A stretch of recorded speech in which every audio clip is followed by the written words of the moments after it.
we learn how to do something by doing that something. So if you want to learn a specific piece of music that you have in mind, you better spend like at least like 90% of your time on that piece of music. And if you don't like the piece of music in order to spend at least the 90% of your time on it, then you don't like it enough. Because liking something is a very strong prerequisite for mastering that something. If you don't like it, no matter what you do, you're not gonna get it. You gotta enjoy it. You gotta enjoy it so much that you can't wait to actually play that piece. Your fingers they itch for you to practice that piece or improvisation or whatever you're interested at the moment, right? So that phrase, follow your passion, is very true, especially in learning. You gotta find something on the guitar that you are passionate about and do that. Now you might say, Eduardo, but all the pieces that I like are out of my league, they are very tough for me. So the answer for this conflict is to either choose a piece that has similar ingredients to the ones that you're interested at. For example, if you like the Spanish sounds of Asturias by Isaac Albéniz, which is a classical guitar piece, you might want to just start with the simple version of the Malagueña, which has that similar type of beginning, or something that is also from Albéniz, but is a little bit easier, even though there is not many things that are easy from Albéniz, because he wasn't a composer that wrote specifically for the guitar. You always want to find composers that write specifically for the instrument, for easier types of material, because they know the instruments and everything. But my point is that you gotta play what you're passionate about. No matter what people tell you, no matter what your instructor tells you, no matter, you have to find that something that you're passionate about and get the help from the instructor to make that a reality for you, to tell you and guide you through the steps that are going to be necessary for you to master that content. Because there is a series of steps that you can do in an enjoyable way, in a fun way, that you can actually make progress towards your goal.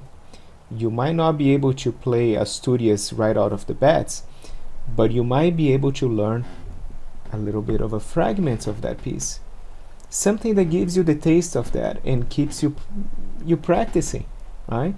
Because what is the point of practicing if we don't like what we are doing, right? So I gave here the example of a classical guitar piece, but this works for every type of repertoire, improvisation, composing, other jazz, other styles of music that you might be interested at. Sometimes is also ear training. And we go through phases. There are some phases that we want to develop more of our ears, some phases that we want to develop more of our improvisational skills, some phases we want to really get to know the repertoire that has been played for so many years by the great masters, right? So whatever phase you are right now, embrace it. Embrace that phase. Learn as much as you can from that phase, because like Steve Jobs says, they're just dots that in the future you're going to be able to look back and say, let me connect this dot to that dot, and you have something of value to add, right? So enjoy the journey, learn as much as you can, but don't let the feeling of overwhelmment take you, because overwhelmment and learning don't match. You have to learn in a specific way, in a way that you are at 80% of your capacity. If you're stretching yourself too much, you're not going to learn as well as you want to, right? So, and don't compare yourself with others. Everybody has a specific journey. Everybody is different. Every person is unique. Follow what your journey is about. You should do you. That's what you should do. Not copy other people. You should really be yourself, right? And I would love to help you through that process. please visit my website at masterguitaronline.com, and you're gonna see the system that I offer. It is gonna help you to really play the things that you wanna play, but in a way that it is a little bit more achievable for you. All right, and also you're gonna have not only the strategies, the step by step there, but you're gonna have the immediate feedback, because I make a video of playing that specific fragment that you can loop around, slow down the speeds, and play together with me, so you have that immediate feedback.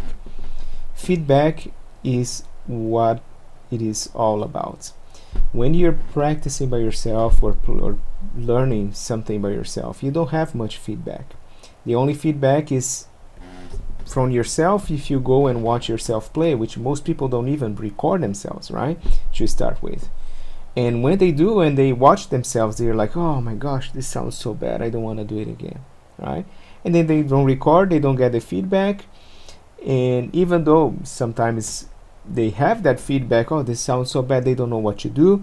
So I'm here to help you with any ideas and strategies that you need to get to the next level. So contact me, and would love to work with you. But the most important thing is follow your passion. Learn what you like to learn what you feel like playing at a pace that is comfortable for you, at 80% of your capabilities, minimizing mistakes with great feedback. If you do this, you get there.